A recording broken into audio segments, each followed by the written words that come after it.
Guys, मैं आ गया हूं आपके पास अपनी सेकंड वीडियो पार्ट पार्ट 2 लेकर। इसके अंदर देखो बच्चों, कल हमने पढ़ा था फंगी तक। ठीक है, आज हम पढ़ेंगे बच्चों फंगी से आगे का पार्ट। उससे पहले ना बच्चों, मैं आपको रिवाइज कराना चाहता हूं जो हमने पढ़ा था। देखो बच्चों, इसको ना हम आज समझ से रिवाइज करेंगे कि जो मेन मेन पॉइंट्स हैं। पहला बच्चों देखो, आपको क्या रिवाइज करना है इसके अंदर। पहला आपको इसमें रिवाइज करना है कि कितने टाइप के हमारे पास माइक्रो ऑर्गेनिजम्स होते हैं। जोर से बोलो। पहला माइक्रो ऑर्गेनिजम्स क्या था हमारे पास? बैक्टीरिया। सेकंड कौन सा पढ़ा था हमने? एल्गी। थर्ड क्या है बच्चे हमारे पास? फंगी। फोर्थ है हमारे पास प्रोटोजोआ। आगी बात समझ में? और जोर से बोलो। पहला है बच्चों हमारे पास bacteria, algae, fungi and protozoa. देखो बच्चों, हमने इसको डिटेल में पढ़ा था। अब हम पढ़ेंगे आगे के माइक्रो ऑर्गेनिजम्स। और आपको जब ये चैप्टर कंप्लीट हो जाएगा, आपको मैं वन शॉट वीडियो दूंगा इस चैप्टर की, जिससे क्या होगा, आपको ये चैप्टर अच्छे से रिवाइज हो जाएगा। चलो करते हैं आज की हम। आज से जो जहां से हमने कल से छोड़ा था, शायद आपको रिवाइज भी हो गया होगा जो जो मैंने पॉइंट्स बताए थे अभी आपको। चलो, आज हमने शुरू करना है प्रोटोजुआ से।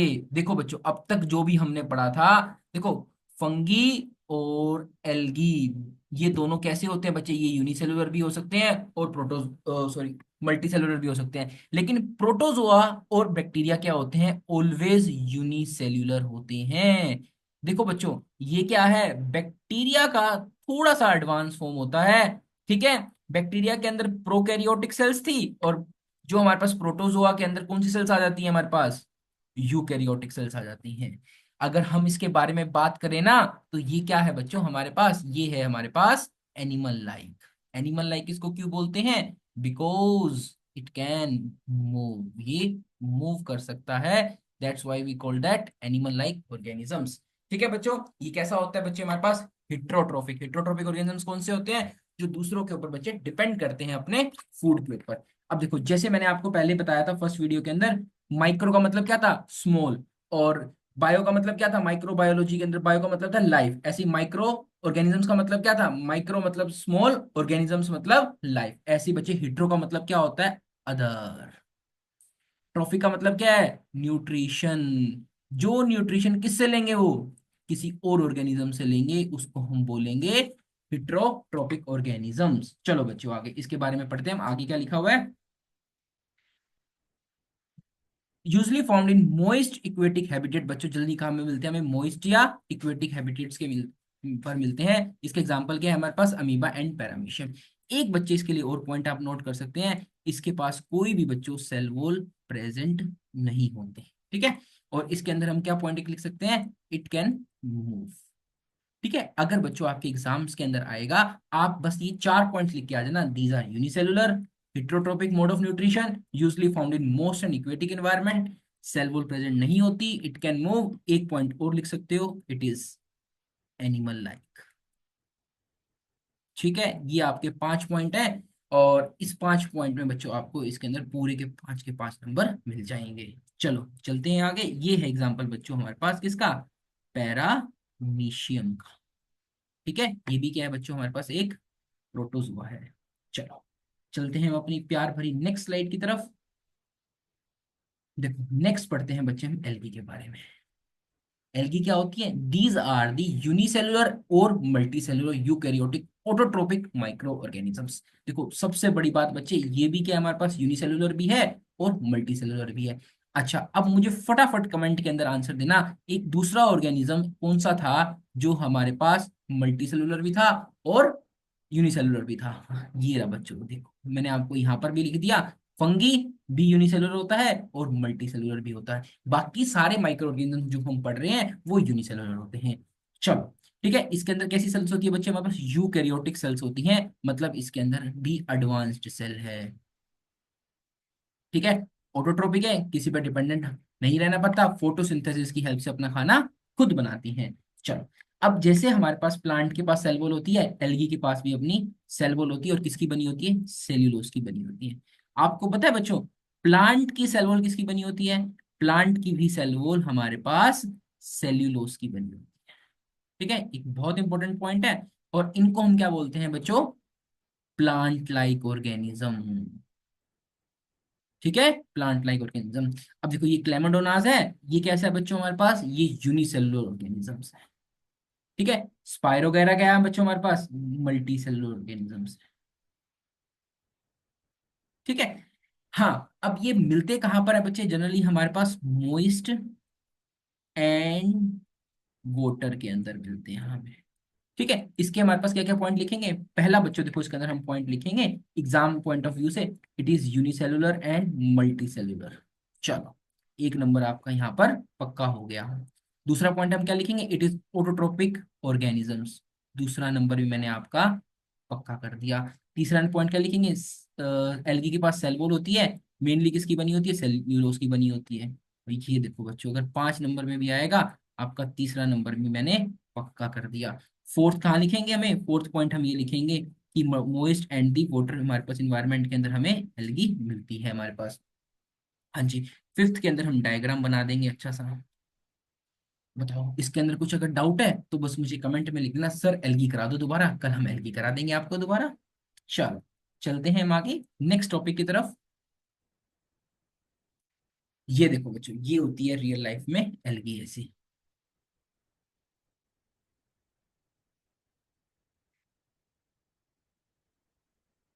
अच्छा, एक बात बताओ मुझे आप, किसी ने एल्गी खाई है कभी? मेरे बच्चों, हम एल्गी को भी खाते हैं। एल्गी किस फॉर्म में खाते हैं हम, देखो, जो जेलीज हम खाते हैं, ठीक है, जो कर्ड को थिकन सॉरी जो करीज को थिकनिंग के लिए एजेंट यूज होता है, उसमें भी बच्चों एल्गी का यूज होता है। प्लस आजकल ना बच्चे देखो, प्रोटीन्स का एक सोर्स चल रहा है स्पाइरुलिना प्रोटीन, वो भी कहाँ से मिलता है हमें, वो भी बच्चों हमें एल्गी से मिलता है। ठीक है, एल्गी को भी बच्चे हम खाते हैं। और आपको पता है, पोटाशियम एंड क्लोरीन का भी एक सोर्स होता है बच्चे, पोटाशियम एंड मैग्नीशियम का सोर्स होता है, वो भी कहाँ से हम गेन करते हैं, उसको भी हम एल्गी से लेते हैं, जापान वगैरह के अंदर बच्चे हम बहुत खाते हैं। अब ना, एक हमारे पास एक ऐसा हमारे पास माइक्रो ऑर्गेनिजम्स है, कुछ लोग तो कहते हैं ये माइक्रो ऑर्गेनिजम्स है, और कुछ लोग कहते हैं ये माइक्रो ऑर्गेनिजम्स नहीं है। आपको मैं ये बताता हूँ पहले तो, ये डिबेट का इश्यू कैसे बन गया हमारे से। देखो, वायरस की अगर मैं बात करूंगा ना, सबसे important point, it is an acellular structure. Acellular का स्ट्रक्चर क्या मतलब है, इसके पास कोई अपनी सेल नहीं है। अब देखो, अगर वायरस, ये देखो, ये मेरे पास कोई ह्यूमन बॉडी है, सपोज करते हैं कि मेरे पास कोई ह्यूमन बॉडी है, अगर वायरस यहाँ है, तो ये वायरस क्या है, ये वायरस अभी डेड है।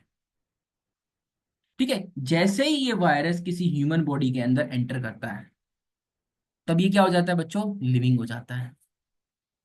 ठीक है, इसीलिए बच्चे इसको हम माइक्रो ऑर्गेनिजम्स में कुछ लोग इसको माइक्रो ऑर्गेनिजम्स मानते भी हैं, और कुछ लोग इसको माइक्रो ऑर्गेनिजम्स मानते भी नहीं है, क्योंकि आपकी सेल के बाद ये तो डेड है, जैसे ही आपकी सेल के अंदर एंटर करेगा, इसकी बॉडी क्या हो जाएगी, ये लिविंग हो जाएगा। ठीक है। और सबसे बड़ी बात बच्चों, देखो, सबसे सारे माइक्रो ऑर्गेनिजम्स के अंदर से सबसे हार्मफुल माइक्रो ऑर्गेनिजम्स है हमारे पास वायरस।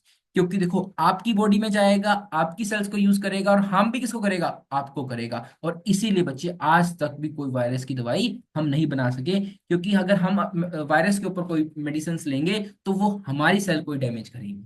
इसीलिए हम जनरली वायरस के ऊपर कोई भी मेडिसिन नहीं लेते। हाँ जी, ये बात बिल्कुल ठीक है कि प्रिकॉशनरी हम वैक्सीन का यूज करते हैं, लेकिन कोई भी मेडिसिन नहीं लेते। जैसे फॉर एग्जाम्पल, बुखार के लिए हम क्या लेते हैं, एंटी, कोई भी घर में बैक्टीरियल इन्फेक्शन होता है तो हम क्या लेते हैं, एंटी बायोटिक। एंटी का मतलब क्या होता है, अगेंस्ट, और बायो का मतलब लाइफ, उस लाइफ के अगेंस्ट जो आपकी बॉडी के अंदर सरवाइव कर रही है।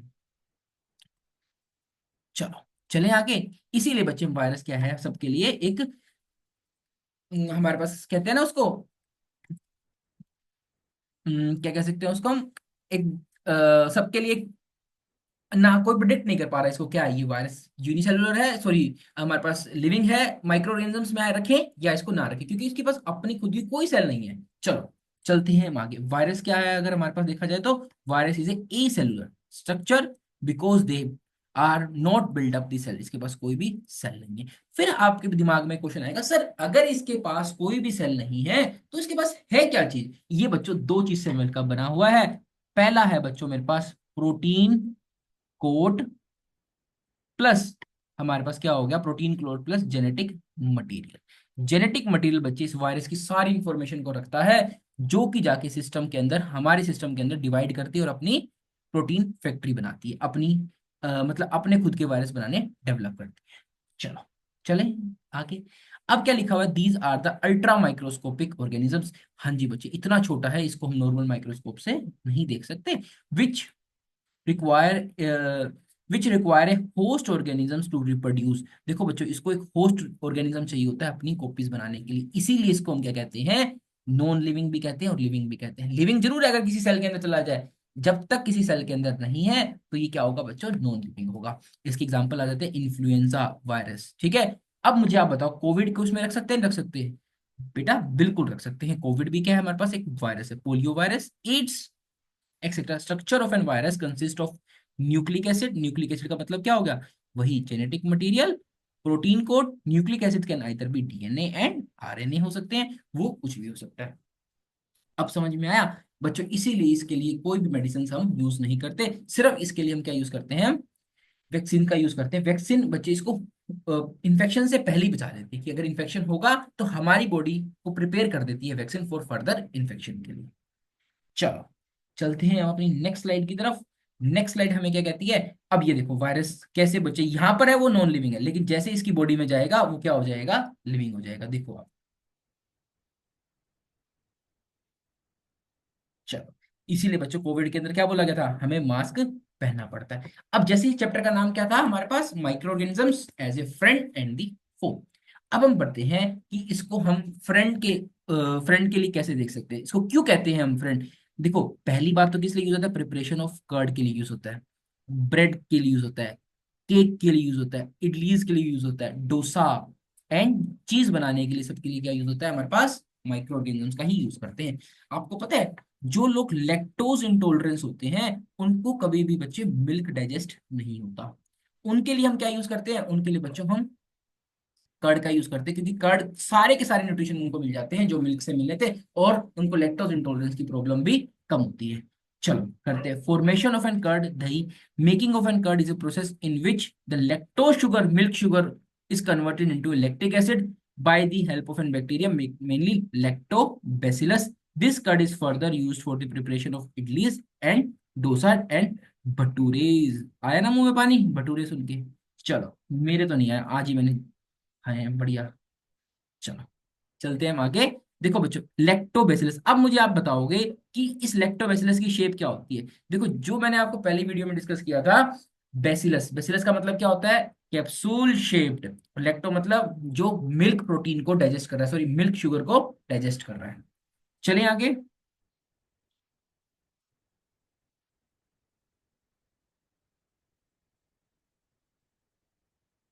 सेकंड पॉइंट है बच्चे हमारे पास, इन ब्रेड मेकिंग ना, east is added in the uncooked dough to make the dough rise. The dough rises due to the production of an carbon dioxide because of the respiration of the yeast in a dough. The bread is then baked and the heating is in baking drive the carbon dioxide, making the bread porous and the light. देखो बच्चों, अब हम क्या करते हैं, जब dough बनाते हैं ना उसमें थोड़ी सी ईस्ट डाल देते हैं, ठीक है, और उसको थोड़े से वार्म इन्वायरमेंट के अंदर रख देते हैं। ठीक है, वार्म इन्वायरमेंट हो गया, डार्क इन्वायरमेंट तो वैसे ही उसके हमने इसके अंदर डाली हुई है। उसके बाद क्या होता है, देखो बच्चों, अब ईस्ट ग्रो होगा, अगर कोई भी चीज बच्चों ग्रो होगी तो उसको रेस्पिरेशन तो करना पड़ेगा। वो क्या करती है, ऐसे ईस्ट को एज ए, सॉरी, जो डो को एज ए फूड यूज कर कर डो को ब्रेक डाउन करती है और क्या बनाती है बच्चों, CO2 प्लस हमारे पास बनाती है अल्कोहल C2H5OH।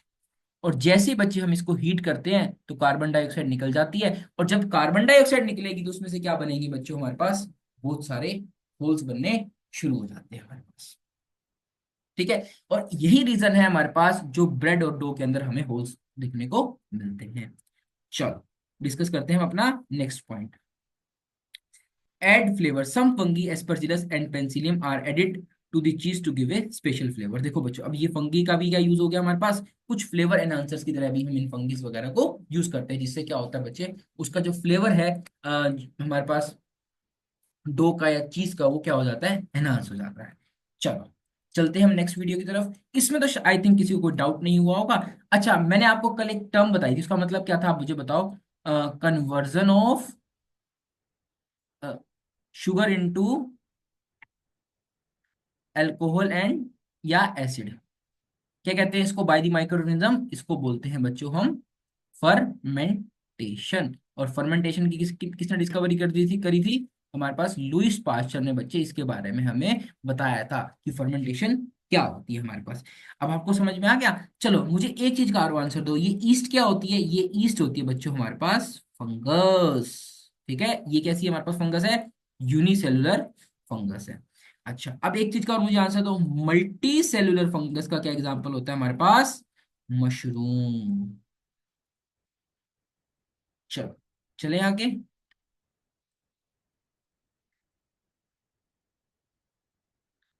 चलो अब हम पढ़ते हैं कमर्शियल यूज। कमर्शियल यूज का मतलब क्या होता है बच्चों? देखो ये तो हमने घर में यूज किया, अब हम इसका क्या यूज करेंगे? इंडस्ट्रीज पर्पस के लिए क्या यूज होगा, या फिर इसका कमर्शियल, इसका पैसा कमाने के लिए हम क्या यूज कर सकते हैं इसका?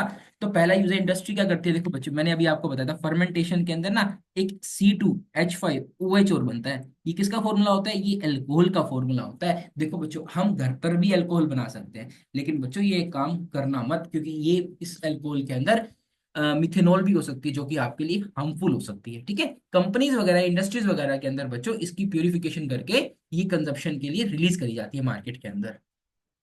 देखो in industry the wine and the beer brewery industries are used, important industry which make use the fungus yeast. ये ईस्ट को यूज करते हैं। The yeast is grown on a natural sugar present in the fruit juice and grain like barley and rice. Yeast brings about the conversion of sugar into the alcohol and the carbon dioxide is released। देखो बच्चों इसीलिए तो कहा जाता है ये alcohol and beer कहाँ से बनती है? फ्रूट जूसेस से बनती है। ये बात तो मेरे बच्चे बिल्कुल ठीक है, फ्रूट एंड जूसेस से बनती है। बट ये बात भी ठीक है, ये आपके लिए बिल्कुल अच्छी नहीं होती, क्योंकि बच्चे इसको क्या, माइक्रो ऑर्गेनिज्म किसी और फॉर्म के अंदर इसको ब्रेक डाउन कर देते हैं, अल्कोहल के अंदर ब्रेक डाउन कर देते हैं जनरली, जो कि हम के लिए क्या हो जाती है बच्चे? हार्मफुल होती है।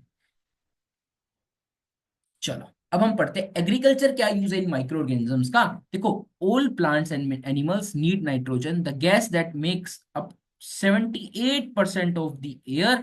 सम bacteria and blue green algae are the only organisms that can take nitrogen directly from the air. अच्छा एक बात बताऊं बच्चों आपको, हमारे इन्वायरमेंट के अंदर 78% ऑक्सीजन है, उसके बाद भी बच्चे हम क्या कर सकते हैं? इसको डायरेक्ट यूज नहीं कर सकते।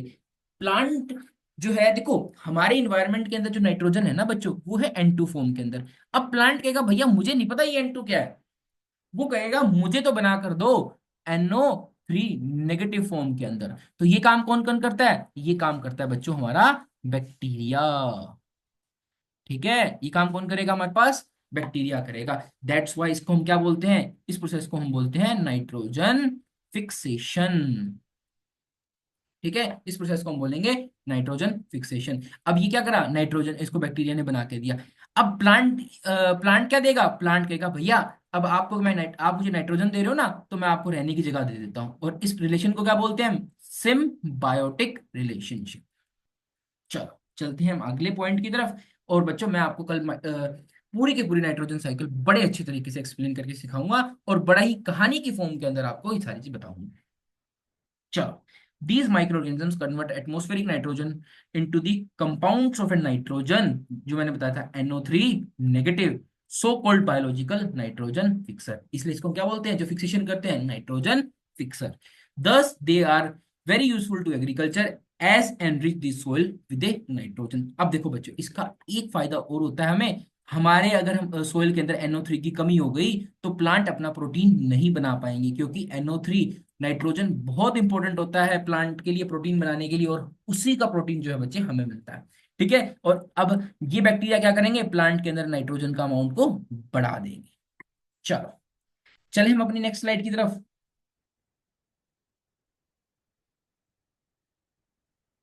चलो अब क्या है बच्चों, इसका मेडिसिनल यूज है। चलो करते हैं medicinal use of micro organisms. Microbes are being employed for a production of both antibiotic and vaccine. चलो बच्चों ये टॉपिक मैं ना आपको कल कराऊंगा अच्छे से, क्योंकि इसमें लग जाएगा, आज हम पढ़ेंगे यहां तक। ठीक है, अच्छा मैंने कल आपसे एक क्वेश्चन पूछा था, जो बेबी हमारे पास मदर फीटस के अंदर या मदर के अंदर होता है, उसको हम क्या बोलते हैं बच्चों?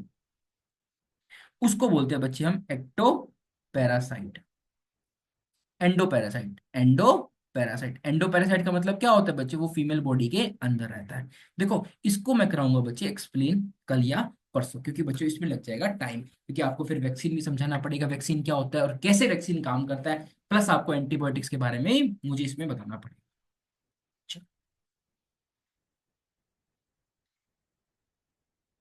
थैंक यू मेरी इस वीडियो को देखने के लिए और इतना प्यार देने के लिए। चलो अब हम मिलेंगे नेक्स्ट वीडियो के अंदर, और मुझे कमेंट करके बताना आज की मुझे आपको मेरी वीडियो कैसी लगी। Bye bye.